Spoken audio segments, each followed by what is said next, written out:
Hello guys, അങ്ങനെ മാങ്ങയൊക്കെ പെറുക്കി വന്ന ക്ഷീണത്തിൽ ചായ കുടിക്കാമെന്ന് വിചാരിച്ചു. ഇന്നിവിടെ പുട്ടും കടലക്കറിയാണ് കേട്ടോ കഴിക്കാൻ വേണ്ടിയിട്ട്. അച്ഛൻ എവിടെ ഒരു സ്ഥലത്ത് പോകാണ്ട്, അതുകൊണ്ട് ഞാൻ ഷർട്ട് ഇസ്തിരിട്ട് കൊടുക്കുകയാണ്. അങ്ങനെ അതെല്ലാം കഴിഞ്ഞപ്പോണ്ട് അമ്മമ്മ വന്ന് പറയുന്നത്, രാവിലെ നിങ്ങൾ പെറുക്കി കൊണ്ടുവന്ന മാങ്ങയെന്ന് കുറച്ച് മാങ്ങിയെടുത്ത് മാമ്പഴ പുളിശ്ശേരി ഉണ്ടാക്കാൻ വാന്ന്. എനിക്ക് മാമ്പഴ പുളിശ്ശേരി ഒന്നും ഉണ്ടാക്കാൻ അറിയൂലല്ലോ അമ്മമ്മയെന്ന് പറഞ്ഞപ്പം അമ്മ പറയുക, ഇങ്ങനെയൊക്കെ അല്ലേ പഠിക്കല്, വാ ഞാൻ പറഞ്ഞിരുന്നപോലെ അങ്ങ് ഉണ്ടാക്കിയാൽ മതിയെന്ന്.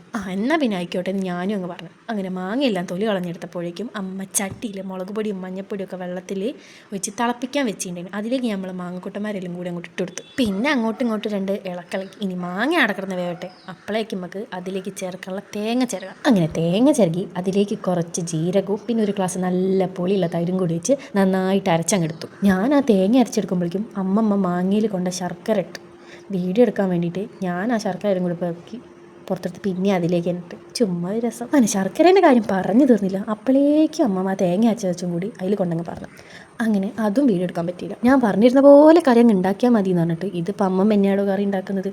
പിന്നെ ഇനിയിപ്പോൾ പറഞ്ഞിട്ടും കാര്യമില്ലല്ലോ, അതുകൊണ്ട് ഞാൻ വിചാരിച്ചു നമുക്ക് വറവിടാം. വെളിച്ചെണ്ണ വെച്ച് കടുക് പൊട്ടിച്ച് 4 വറ്റൽമുളക് എടുത്തിട്ട് ഒന്ന് മൂപ്പിച്ചെടുക്കണം. എന്നിട്ട് ആ കറീൻ്റെ മുകളിലേക്ക് അങ്ങ് പാരണം. എന്നിട്ടൊന്നൊരു ഇളക്കി അതിൻ്റെ മുകളിലേക്ക് 2 കരിവേപ്പിലയിൽ ഇട്ടിട്ട് അടച്ചങ്ങ് വെക്കുക. അങ്ങനെ കറിയായിരുന്നു സെറ്റ് ആകുമ്പോഴേക്കും ഞാൻ ഓടിപ്പോയിട്ടൊന്ന് കുടിച്ചിട്ട് വരാൻ വിചാരിച്ചു. ചോറും മാങ്ങാക്കറിയും പിന്നെ പയറുപ്പേരും നല്ല മാങ്ങ അച്ചാറുണ്ടായിരുന്നു. ആ കറി വെച്ച് മാങ്ങ ഇങ്ങനെ എടുത്ത് കഴിക്കുമ്പോണ്ടല്ലോ മക്കളെ, പറയുമ്പോൾ തന്നെ വായിന്ന് വെള്ളം വരുന്നു. അപ്പോൾ ശരി എന്നാൽ ഞാനിത് പോയി കഴിക്കട്ടെ, നാളെ കാണാട്ടോ.